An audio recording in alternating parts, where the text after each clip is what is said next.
नूरानी Urdu education channel को subscribe करें और वीडियो अच्छा लगे तो शेयर करें, लाइक करें। कि जिसमें तू राजी उसमें मैं राजी हूं। फिर मर के देख रब कहेगा अब जिसमें तू राजी है उसमें तेरा रब भी राजी है।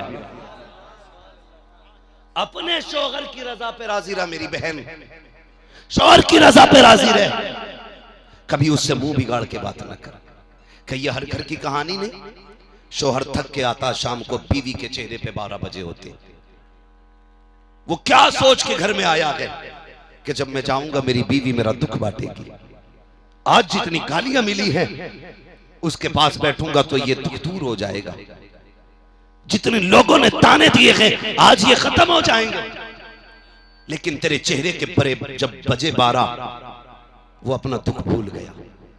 वो तेरा चेहरे में देख के परेशान होता है, फिर रोता है तन्हाई में, कहता मालिक इसके लिए मैंने क्या नहीं किया।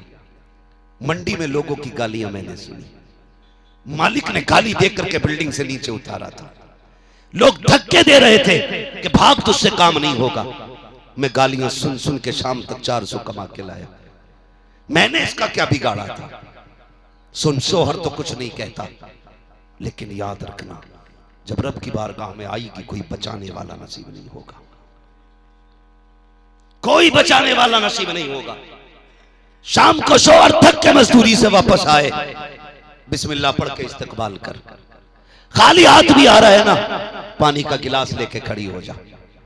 पूरा दिन तेरा दुख में गुजरा है, मुस्कुरा के इस्तकबाल कर। बैठा के उससे पूछ मेरे सरताज दिन कैसा गुजरा, कहीं चोट तो नहीं लगी, मजदूरी करने गया था, बता कोई जख्म तो नहीं आया, तेरा चेहरा उतरा हुआ के बता दिल तो नहीं टूट गया। ऐसे बैठ के चंद बातें कर, खुदा की कसम तेरे जुमले उसे सेहत भी देंगे, ताकत भी देंगे, और अल्लाह तेरे इन जुमलों के बदले में तुझे जन्नत अता फरमाए। लेकिन यही दो टोले की जबान है जो तुम्हें जन्नती भी बना सकती है, जहन्नमी भी बना सकती है, जहन्नमी भी बना सकती है। आप जानते हो, आपको मैं बताऊं, एक अल्लाह वाले की कहानी सुनो, मेरी बहनें भी सुने और भाई भी सुने। खुदारा कभी शोहर के खाली लौटने पे ये मत कहना तू निकम्मा है, तुझसे कुछ नहीं होगा। रज़ाक ये नहीं, रज़ाक अल्लाह है। हाँ, रज़ाक, रज़ाक रोजी कौन देता है? जोर से सारे बोले। आज इसी बहाने बोल लो, ना जाने कब से तुमने अपने रब को ना पुकारा हो। कौन देता है रोजी? जितना बड़ा मजमा उतनी आवाज आपकी नहीं निकल रही, अपने रब को पुकारिए, बोलिए कौन देता है रोजी? अल्लाह। अल्लाह देता है, रिज़्क उसका है, दिलाते हैं। हाँ, अल्लाह रज़ाक है। शोहर को ताने न दे, ये बेचारा गरीब थक के आया है, इसे बैठा, इसे बैठा। अल्लाह अकबर। सुने, एक घर में फाके हुए अल्लाह वाले थे, उन्होंने बहुत बड़े गुनाह से, सूद से, ब्याज से तौबा की। वो घर बैठ गए, बुढ़ापा था, बच्चे भी थे। बीवी कहने लगी सरताज अच्छा किया आपने तौबा कर ली, लेकिन मेरे सरताज एक बात बताओ, अब 3 दिन का फाका घर में हो गया है, बच्चों का मुंह नहीं देखा जाता, कुछ तो लाओ, निकल करके कहीं जाओ। सुनना मेरी बात, बाप बाप होता है, बाप बाप होता है। वो जलजले से भी नहीं डरता, वो तूफान से भी नहीं डरता। उसकी हिम्मत बीच समंदर में हो, मौजें हो, तूफान हो, नहीं टूटती है। लेकिन बाप कब टूट जाता है? जब बच्चों के चेहरे पे भूख का एहसास देखता है तो बाप टूट जाता है, बाप टूट जाता है। हमारे मुल्क में वो लोग नहीं पकड़े जाते जो रिश्वत लेते, खुलेआम चोरियां करते, वो लोग जेलों के अंदर डाल दिए जाते हैं जो लोग अपने बच्चों के लिए चंद पैसे लेने के लिए बाहर निकलते हैं। अल्लाह करे मेरी बात आप समझ जाएं। तशरीफ लाइए कारी साहब, माशाल्लाह थोड़ा पीछे हो जाइए। नहीं माशाल्लाह आपके लिए तो कारी साहब जगह ही जगह है, अल्लाह सलामत रखे।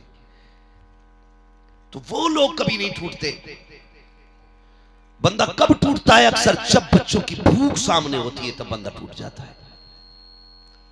तब बंदा टूटता है जब बच्चे भूखे होते हैं, चेहरा उदास होता है। बीवी ने कहा सरताज जब बच्चों की भूख नहीं देखी जाती, बच्चों की भूख नहीं देखी जाती। कहा फिर? कहा कुछ लेने जाइए। शोहर ने थैला लिया, मंडी की तरफ निकला। जैसी बगल में दबा के थैला गया, बीवी ने कहा थैला कहां लेके जा रहे हो? कहा मजदूरी होगी, पैसा मिलेगा, बच्चों के लिए राशन लाना है। जैसी दरवाजे से 4 कदम आगे बढ़ा, बीवी ने आवाज दी मेरे सरताज। कहा क्या? उसने कहा खबरदार, खाली हाथ लौट आना, लेकिन हराम का 1 रुपया लेके नहीं आना है। ये किसने कहा? किसने कहा? बीवी ने। मेरी मां बहने भी गौर से सुने। क्या मसला भाई, इसे ठीक करो यार। बीवी ने कहा खाली हाथ आ जाना, लेकिन हराम का लुकमा ना लाना। मंडी गया। लोग भी बड़े चालाक हैं यार, बड़े चालाक हैं। लोग उसे मजदूरी के लिए लेके आते हैं जो ताकतवर होता है, जो हट्टा कट्टा जवान होता है, और उसे लाने की वजह यह होती है कि यह काम ज्यादा करेगा। यही होता है ना, हट्टा कट्टा है, जवान है, काम ज्यादा करेगा, ये सोच के ताकतवर को लाते हैं। मंडी में जाके बूढ़ा खड़ा हुआ, बगल में थैला दबाए खड़ा था। जो आता ताकतवर को लेके चला जाता, जवान को लेके चला जाता। फिर वक्त वो भी आया कि कोई ना बचा, तन्हा ये बूढ़ा रह गया। इसने कहा यार मुझे ले चलो, 10 रुपए कम दे देना, मुझे काम पे ले चलो। किसी ने कहा इस उम्र में काम तुझसे कौन कराएगा, जा जाके कहीं बैठ, अपने घर जाके आराम कर। उसने कहा बच्चे भूखे हैं, मुझे 10 रुपए कम दे देना, खुदारा तुम्हें खुदा का वास्ता, जब तुम मजदूरी कराया करो सिर्फ ताकतवर देख के ना लाया करो, कभी कमजोर को भी लेके आ जाया करो, कभी बीमार को भी लेके आ जाया करो। और मजदूर के सर पे खड़े होकर के 100 रुपए दे करके 150 के काम ना लेना, बल्कि ऐसा करना, काम 50 रुपए का किया है तो 100 रुपए दे दिया करो, काम 100 का किया है तो 200 दे दिया करो। तुम मजदूर की थोड़ी मेहनत पे राजी हो जाओ, अल्लाह तुम्हारे थोड़े अमल से राजी होकर जन्नत अता फरमाए। अपने नीचे वालों पर रहम किया करो। क्या करे प्रधान के 100 बीघे धान थे, बना फिर है प्रधान, मजदूरी नहीं देता 10 दिन तक, धान कटवा लेगा, साहब पैसे चल बे, 400 रुपल्ली के लिए चक्कर काट रहा है। प्रधान ये तेरे लिए रुपल्ली होंगे, लेकिन ये किसी के दस्तरखान का इंतजाम भी हो सकता है, किसी के हॉस्पिटल की फीस भी हो सकती है, किसी के घर का चिराग भी हो सकता है। 400 रुपए तू नहीं जानता। ऐसा भी कोई मजदूर होगा जो घर से कह के गया होगा शाम को आऊंगा बेटे, मजदूरी का पैसा मिलेगा।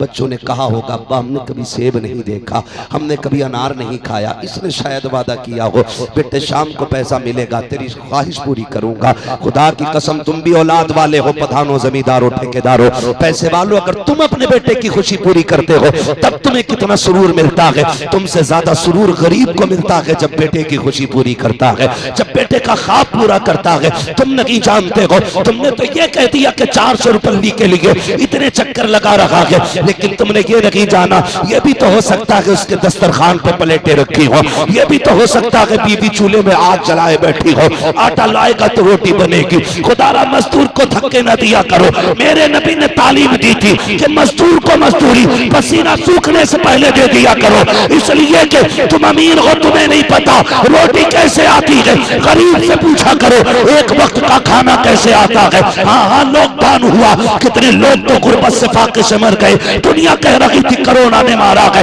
मैं कहता हूँ कोरोना ने नहीं बल्कि लोगों के सितम ने मार दिया है। हमने उन्हें ज्यादा राशन दिया जो जात के बेफकीर थे, बिरादरी के भिखारी थे, उनको हमने दिया था, लेकिन जरूरतमंदों को कभी नहीं सोचा। एक अच्छा भला इंसान जो सोसाइटी में इज्जत से रहता था कैसे रह पाता? मेरे पास राशन नहीं है, किससे कहता आटा नहीं है, किससे कहता चावल नहीं है, वो इज्जत से घर में बैठा रहा। और यार सिर्फ चेहरे देख के ना है फैसले किया करो, किसी की मुस्कुराहट के पीछे गम भी होते हैं, किसी के लबों की मुस्कुराहट के पीछे सदमे भी होते हैं। ये ना सोच कि ये मांगेगा तब दिया जाएगा। अगर तेरा पड़ोसी है और चूल्हे से धुआं नहीं उठा, एक बार पूछ ले यार आज कुछ पका नहीं है क्या, क्यों आग नहीं जली थी, तुम्हारे घर से धुआं नहीं उठा। अगर कहते बस यूं ही काम चल गया, समझ लेना आज इसके घर खाने नहीं है। है, अपने आगे का उठा, जा उस भूखे के आगे ले जाके बैठ जा। खुदा की कसम काबे में जाकर के लोगों पे लुटाने में इतना रब राजी नहीं होगा जितना भूखे पड़ोसी को खिलाने में अल्लाह राजी हो जाए। लेकिन हम तो खिलाते भी उन्हें हैं जहां नाम हो, बुरा ना मानिए, दे दिया करो टाइम से मजदूरी, दे दिया करो। मंडी से कभी लाओ ना, एक ताकतवर ले आओ, एक कमजोर ले आओ। किसी का चूल्हा तेरे घर से चल जाएगा तो खुदा की कसम तेरा काम भी महशर में किसी के इशारे पे चल जाएगा। तुम नहीं जानते हो ये भूखे पेटों की दुआएं कितनी बड़ी होती हैं। तुम नहीं सोच सकते ये जो भूखा मैदा होता है और जब रब की बारगाह में आवाज देता है ये फिर टाली नहीं जाती है, फिर टाली नहीं जाती है। मुझे वो नौजवान आज तक याद है, उसने मुझसे एक दिन फोन करके कहा, कहने लगा हजरत जी मैं गाड़ी चलाता हूं। ताज्जुब हुआ कि रात मेरी आंख लग गई और 1-2 मिनट सोता रहा मैं, लेकिन शुक्र अल्लाह का कि मेरी गाड़ी पलटी नहीं। मेरा हाथ देखें कैसा एक जगह डटा रहा नींद में भी। मैंने कहा यार बता कौन सी नेकी करता है, कौन सी नेकी करता है। उसने कहा कि जब भी मैं गाड़ी से वापस जाता हूं ना, अपनी कमाई का 10वां हिस्सा जाके ना मैं मदरसे के तलबा को दिया करता हूं। मैंने कहा तुझसे किसने कह दिया? तेरे हाथ का ये एक्सपीरियंस था, तेरी जिंदगी का तजर्बा था, या तेरा पुराना ये मश्क की कारीगरी थी?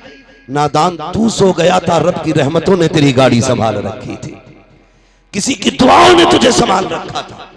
हाँ, भूखे पेटों की दुआएं बड़ी जल्दी कबूल होती है।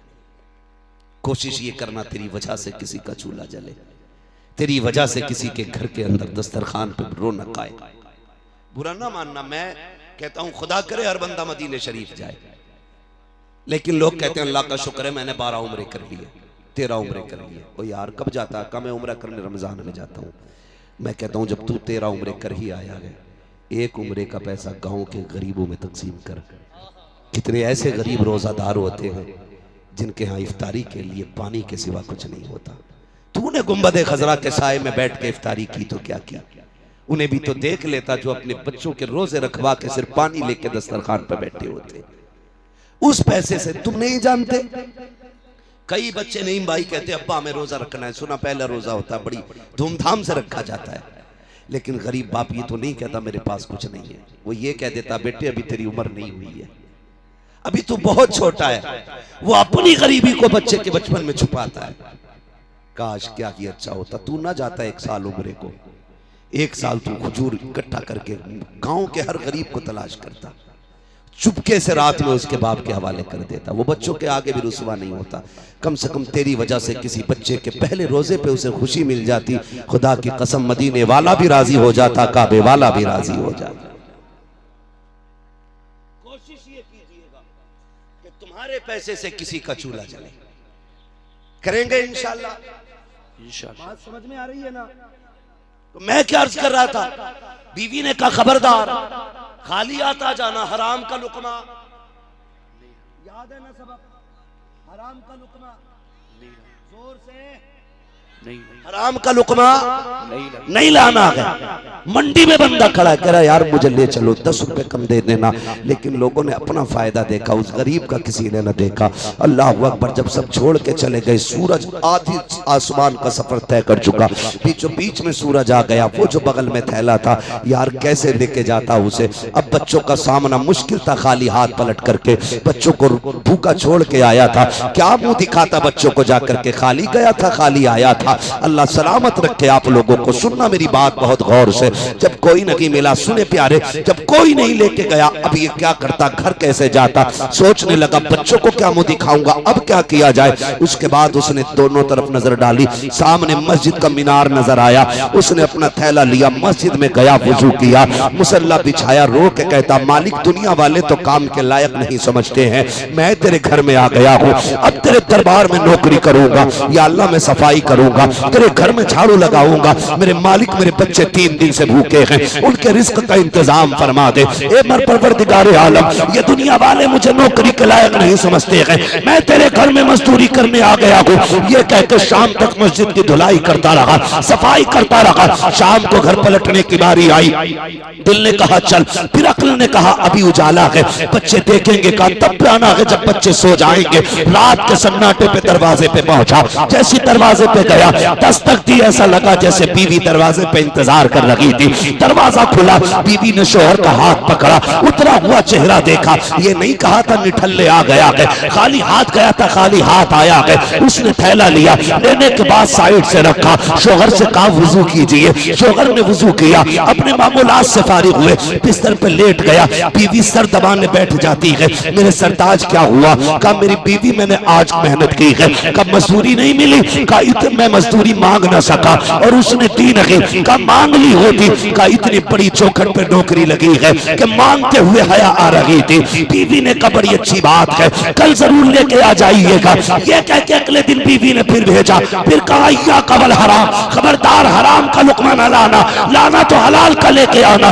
जब दूसरे दिन शोहर पलटा, वही वक्त है, वही आलम है। आके देखा बच्चे फिर सोए हुए हैं। कहता बीवी बता तो सही मेरे बच्चों को क्या खिला के सुलाया? बीवी ने कहा रब का शुक्र है, अगर ताना नहीं था तो क्या हुआ, हमारे घर में पानी तो मौजूद था, मैंने रब की नेमत से बच्चों को सैराब करके सुला दिया है। शोहर फिर बैठ जाता है। बीवी कहती है मेरे सरताज कल जब जाना अपने मालिक से कह देना मैंने 3 दिन काम कर लिया है, 1 दिन की मजदूरी दे दे या इतना दे दे जिससे 1 वक्त का खाना बन जाए, बाकी हिसाब बाद में कर लेंगे। अल्लाह अकबर। जैसी बीवी ने इतना कहा है, चेहरा देखा बीवी का, रोता हुआ चल दिया मस्जिद की तरफ। आने के बाद मस्जिद में सफाई की है, शाम का वक्त आया है, रो रो के कह रहा था ए मेरे मालिक अब बच्चों का सामना नहीं किया जाता, कितनी बार बीवी से मुकाबला करूंगा, ए मेरे परवरदिगार कम से कम इतना तो दे दे कि मेरे बच्चों का 1 वक्त का खाना हो जाए। रो के कहता है मालिक मैं घर से चला था, मेरी बीवी ने इतना कहा था अपने मालिक से कह देना इतना दे दे जो बच्चों का 1 वक्त के खाने का इंतजाम हो जाए। ये कहते रोता हुआ कहता मुझ पे बेखुदी तारी थी, क्या करता, खाली हाथ से बेहतर था। मैंने थैले में मिट्टी रखना शुरू कर दी, मिट्टी भरी ताकि कोई देखे तो खाली ना समझे। मैं थैला लेकर के अपनी बस्ती की तरफ चला, रात का इंतजार कर रहा था। दूर खड़े होकर के मैंने देखा देखो बच्चे सो गए हैं कि नहीं, घर की दीवारें नीचे थी। उसने कहा मेरे घर से धुआं उठ रहा था, मैंने जब धुआं देखा आगे मसल के सोचने लगा कहीं ऐसा तो नहीं है मेरा घर ना हो, मेरे घर में धुएं का क्या काम, मेरे घर के अंदर तो कुछ पकाने के लिए भी नहीं है। ये सोच करके करीब बढ़े, जाके देखा अपना ही चूल्हा है, दीवार से झांक के देख रहे हैं अपना ही चूल्हा है, उस पे पकवान बन रहे हैं। बड़ी तेजी से दरवाजे पे आए, फिर मामूल की तरह बीवी पहले से दरवाजे पे खड़ी है। जैसे आए हैं बीवी ने वेलकम किया, इस्तकबाल किया, घर के अंदर से खाने की खुशबू आ रही है। अब जरा सुनना प्यारे, जैसी खाने की खुशबू महसूस की, कहते मेरी शरीक हयात बता तो सही ये किसने भेज दिया है? मुस्कुरा के कहती है बड़ा अच्छा है तुम्हारा मालिक। का क्या कहना चाहती हो? का ये किसी और ने नहीं जिसके यहाँ मजदूरी करते हो, ये उसी ने भेज दिया है। बीवी ने हाथ पकड़ा, कहा बस ये नहीं है जरा अंदर तशरीफ लाइए। जैसे अंदर कमरे में लेकर के गई, नेमतों का ढेर लगा हुआ है, हर तरह का गल्ला मौजूद है, सारे फल रखे हुए हैं। कहा ये किसने भेजा है? कहा आपके मालिक ने भेजा है। रोने लग गया, कहा ये तो बता सिर्फ खाना भेजा है या कोई पैगाम भी भेजा है? कहा बीवी ने कहा सरदार वो जो लेके आया था कह के गया है कि मालिक ने ये कहा है अपने शोहर से कह देना वो काम में कमी ना करे, हम उसको देने में मजदूरी में कमी नहीं कर सकते। नारे तकबीर, नारे रिसालत, मसलके आला हज़रत, फैज़ाने आला हज़रत, फैज़ाने औलिया इकराम, सरज़मीने बसौलिया, इस्लाहे मुआशरा कॉन्फ्रेंस, हज़रत अल्लामा मुफ्ती हम्माद रज़ा साहिब क़िबला। नारे तकबीर, नारे रिसालत। वाह वाह, बहुत खूब। कोशिश ये कीजिएगा हराम का लुकमा ना लाना, हलाल का लाना। कहीं ना मिले फिर बैठ जाओ मस्जिद में आके। हम तो माइल व करम है, कोई साइल ही नहीं, राह दिखलाएं किसे रह रवे मंजिल ही नहीं। मांगो ना कभी हुजूर से, झोली फैला के मांगो। लोग कहते हैं दुआ कबूल नहीं होती, मैं कहता हूं मांग के तो देख, कभी मांगने बैठे ही नहीं। तूने तो हाथ भी रस्मन उठाए, मुंह पे फेरा चल दिया। किसी दिन जिद करके बैठ जा, जब तक देगा नहीं जाना नहीं है, जब तक देगा नहीं जाना नहीं है, बैठ वहां। फिर तू भी कहता हुआ आएगा, कौन देता है देने को मुंह चाहिए, देने वाला है सच्चा, देने वाला है सच्चा हमारा नबी। किसी का खेत नहीं काटना है, किसी की मेंढ नहीं काटनी है, किसी का चारा नहीं काटना है, चुरा के किसी का बकरा नहीं बेचना। बहुत चोरी होती बकरीद में। और कई लोग तो बड़े अच्छे लोग हैं, अल्लाह हिदायत दे, बकरा लेंगे कि बकरीद में बेचना है। और खास करके ये वो लोग होते हैं जिनका घर गांव के बाहर होता है, दिन भर बंधा रखेंगे, रात में छोड़ देंगे। पड़ोसियों का बेड़ा गर्क, बरसिंग खत्म, चरई खत्म। कहते किसने खाई, हमारा तो बंद रहा। अरे दिन में तो बंद रहा, रात भर में तो काम हो गया। मोहल्ले के खेत में चरा चरा के बकरीद तक बकरा पाला, और फिर कहते हैं मेरे बकरे पे मोहम्मद लिख रहा, रंग से लिख रहे, रेट बढ़ा रहे। जी जी,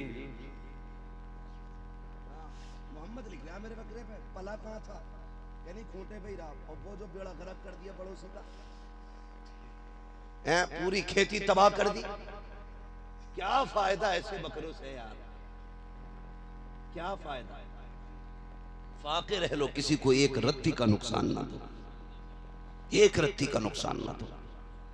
पक्का मोमिन ही वो है जो अपने मोमिन भाई को तकलीफ ना दे। और कैयब को देखा कैसा, पूरे खेत में खोदे न खोदे, मेड़ खोदे। और चल के दिखा दो तुम उस पे, कभी इधर को गिरेगा, कभी इधर को गिरेगा, काटेगा मेंढी। थोड़ी बड़े चालाक लोग हैं, अब तो नीचे नीचे से कूदते, फिर पानी भर देते, वो मेंढ गिर जाती। फिर प्रधान कहते ये कैसे तोड़ दी, कैसा पानी से गिर गई। ओ भाई नियत अच्छी कर, नियत अच्छी कर। अल्लाह बरकत देता है ना तो इतने से कोने में बरकत दे देता है, और जब वो लेने पे आता तो जबड़ों के अंदर से निकाल लेता है। हाँ, जमा कर कितना करेगा, एक थोड़ा निकालेगा कमर में, 15 लाख एक झटके में लगा देता है। फिर कहता हम ही बचे थे मुसीबत को। ये सितम जो किया है ना, ये उसकी हाय है। खुदारा कभी हराम के लुक में न लाना। बचेंगे इंशाअल्लाह, सारे बोलो इंशाअल्लाह। अपने रब से हलाल के लुक में तलाश कीजिएगा, अपने रब से। अल्लाह देता है, जिस नीयत से आप निकलेंगे उस नीयत से आपको मिलना है, उस नीयत से आपको मिलना है। और औरतों से गुजारिश है, तुम्हारे शौहर की कमाई बड़ी मेहनत की होती है। ऐसा ना हो कि ये गया बाजार में और तुम गई मजार में। ऐ जी ऐसा कर दो मेरे आदमी मेरी सुनने लगे, और बेचारा सुन किसकी रहा, तेरी सुन सुन के तो बूढ़ा हो गया, कमर टूट गई उसकी, अब भी कमी रह गई। वो जो बाबा बैठा है उससे कह रही ऐसा कर दो कि हम दोनों में मोहब्बत हो जाए। मेरी बहन जिसके पास तू गई है, पूछ इसके पड़ोसियों से, इसकी खुद अपनी बीवी से 10 साल से नहीं बनी। और जिसकी अपनी बीवी से 10 साल से ना बनी, वो तेरी बनाएगा, बिगाड़ और देगा। इसलिए इन ठगों के पास न जाना, इन लुटेरों के पास न जाना। अगर तेरा शौहर तुझसे प्यार नहीं करता तो फिर कुरान लेके बैठ, पढ़ सूरह यूसुफ, पढ़ सूरह यासीन, मुकम्मल कर ये सूरत। हाथ उठा कि मालिक तुझको आयशा का वास्ता, तुझे खदीजा का वास्ता, तुझे खातून जन्नत फातिमा ज़हरा का वास्ता, मेरे शौहर के दिल में मेरा प्यार जगा। खुदा की कसम 6 किलो का तावीज वो असर नहीं करेगा जो कुरान पढ़ के उठे हुए हाथों की दुआ असर कर डाले। बहुत खूब जिंदा। लेकिन कम तुम भी नहीं हो, कम तुम भी नहीं हो। ब्याह होते कह रहा तुझे अजमेर लेकर चल रहा हूं, ब्याह होते ही अजमेर लेके जा रहा। जब पहले दिन तू अजमेर घुमा लाया तो कम से कम कलकत्ता तक तो ये भी तुझे लेके जाएगी। अजमेर लेके जा रहा, कलियर घुमा लो, चादर बोली थी ब्याह हो जाएगा तो चादर चढ़ाऊंगी, क्यों हो नहीं रहा था? खुदारा इस्लाम ने जो हद दी है औरत को, पता चला वो बीवी कहां है आपकी, कि ना वो तो अजमेर गई है। बीवी कहां है? वो तो बदायूं शरीफ गई है। क्या करना है ना, छोटे बड़े सरकार की चादर बोली थी। आप क्या कर रहे हो यहाँ? कि मैं घर रखा रहे हो। बीवी किसके साथ गई? कि गांव की ट्राली गई थी, उसमें ही बैठा दी। सुने बहुत गौर से, ये हंसने की बात नहीं, ये रोने की बात है। तुमने ट्राली में बहू बैठा दी। 100 का नोट रख दोगे कहीं चौराहे पे, उठा और लाओगे कहीं पड़ा मिल गया तो। ये मामला है, गिरे पैसों को फट से उठाता आदमी, कोई देख ले, ऐसा रख के दाएं बाएं देखे, कोई देख तो ना रहे। हम 100 रुपए रोड पे नहीं डालते क्योंकि हमें लगता पैसा प्यारा है, लेकिन मेरे नबी ने फरमाया था मोमिन की इज्जत काबे की इज्जत से ज्यादा बड़ी है।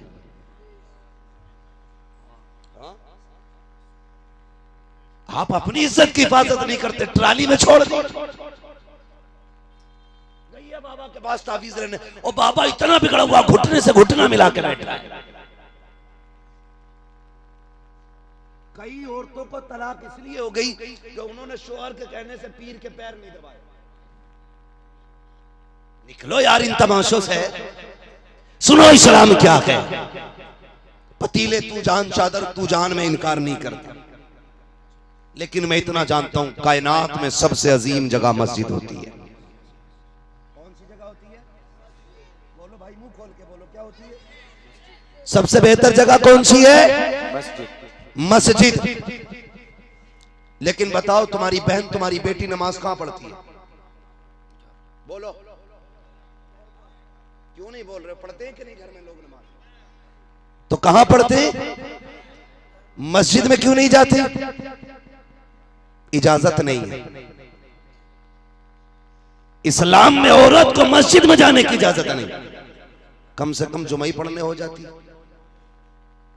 नहीं जुमा भी नहीं जाएगी तो साल में फिर ईद तो 2 ही बार आती, वो नहीं, वो भी नहीं कर सकती। घर में रह, क्यों क्यों? कहो मस्जिद में जाएगी, गैर महरम भी होंगे, महरम भी होंगे, हो सकता कोई फितना पैदा हो जाए। तवज्जो कीजिए, हो सकता है कोई फितना पैदा हो जाए। अब सोच तो सकी, फितने के डर से इस्लाम औरत को मस्जिद में नमाज व जमात पढ़ने की इजाजत नहीं देता, तो तेरी मेरी बेटी को किसी की टलाली में बैठ करके किसी मजार पे जाने की इजाजत कैसे दे सकता है?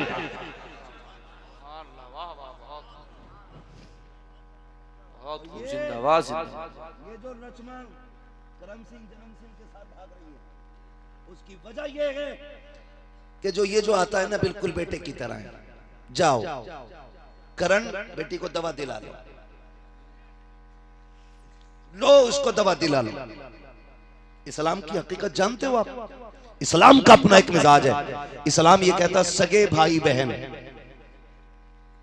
सिर्फ समझदार हो जाएं, बालिग नहीं, समझदार अगर हो जाएं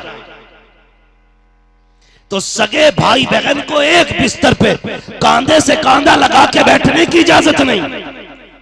जो इस्लाम सगे भाई बहन को कांधे पे कांधा लगा करके चारपाई पे बैठने की इजाजत नहीं देता, वो तेरी बेटी को गैर की मोटरसाइकिल पे चिपक के बैठने की इजाजत कैसे दे सकता है? कैसे बेच देते हो? कसीम लगता है, भाई लगता है, लगने से कुछ नहीं होगा। इस्लाम को फॉलो करो, दुनिया में भी इज्जत पाओगे, इंशाअल्लाह आखिरत में भी इज्जत पाओगे।